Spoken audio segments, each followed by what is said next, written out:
اليوم راح اتكلم عن امرأة قاتلة متسلسلة بمساعدة وظيفتها، الممرضة اللي استخدمت وظيفتها حتى تقتل شكو شخص يجي على بالها. كريستين هيثر جيلبرت من مواليد 1967 أدينت بقتل 4 أشخاص ومحاولتين قتل للمرضى اللي تحت إيدها.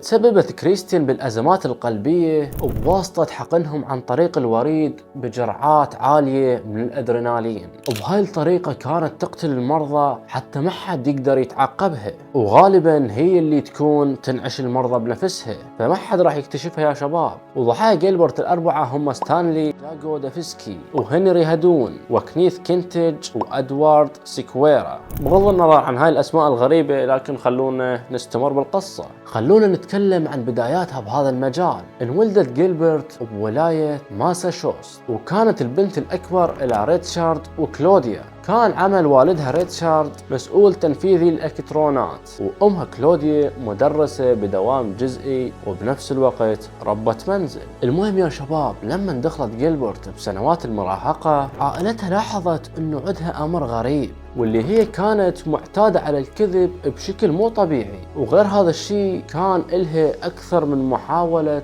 انتحار، ولكن محاولة انتحار زائفة، يعني بلهجتنا أنه تضحك على أهلها، هددهم بهذا الشيء. لكن الأمر الغريب اللي مسجل بسجلات المحكمة انه هددت اكثر من شخص بسن مراهقتها. المهم يا شباب، بعد ما تخرجت من الثانوية بسنة 1988 تخرجت بدبلوم في التمريض واصبحت ممرضة، لكن بعدها تطبيق، يعني مو ممرضة بشكل رسمي. وبعدها حاب اقول لكم انه تزوجت، لكن مو هذا موضوعنا يا شباب. هسه خلونا ندخل ببدايتها الإجرامية. بعد ما انضمت جيلبرت إلى المركز الطبي لشؤون المحاربين القدامى، ظهرت بمجلة الممارس المهني. هاي المجلة يا شباب تنشر شكو شخص مهني بعمله، يعني شخص جيد، لكن بنفس الوقت ان الممرضات جاي يلاحظن امر غريب عليها. وهذا الامر الغريب يا شباب انه اكو عدد كبير من الوفيات تحت اشرافها. فبهذا الوقت صديقاتها حبن يمزحن وياها ولقبنها بلقب ملاك الموت، لكن بعد مرور السنوات راح يكتشفن انه هذا اللقب اسم على مسمى يا شباب. اكو 3 ممرضات بدن يقلقن من هذا الموضوع، لاحظن اكو ازدياد بالازمات القلبية لحالات الوفاة،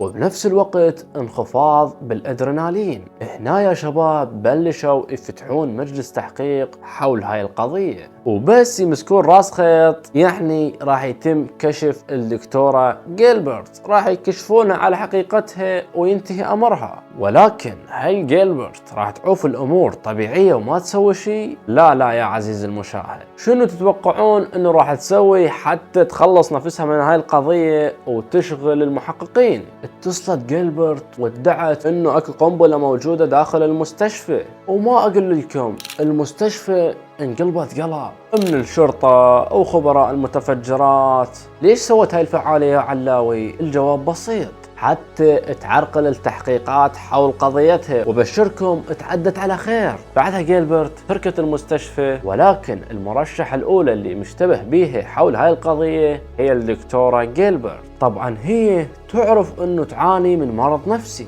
ولكن ما تقدر تسيطر على الموضوع، يعني اكثر من مرة خضعت انه تعالج نفسها بمستشفى من يوم الى 10 ايام، لكن ماكو فايدة.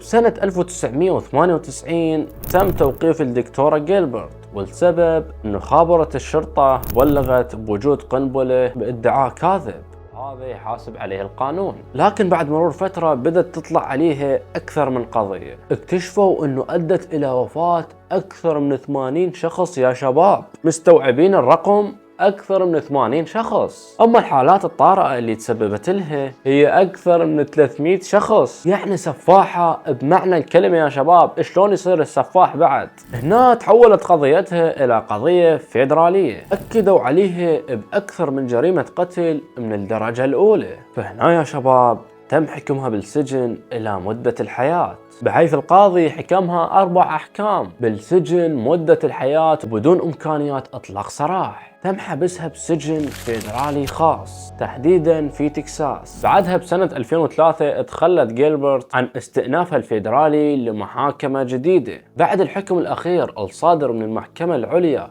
للولايات المتحدة الأمريكية بأنه يسمح للادعاء بإعادة المحكمة. حتى شنو؟ حتى تنحكم بالإعدام. وهيك يكون انتهت القصة يا شباب. أتمنى تكون القصة عجبتكم. إذا عجبتكم اشترك بالقناة وشارك القناة لأصدقائك. خلونا نوصل الأكثر اشتراكات ممكن تقدرون تسوونها يا شباب. شدوا الهمة.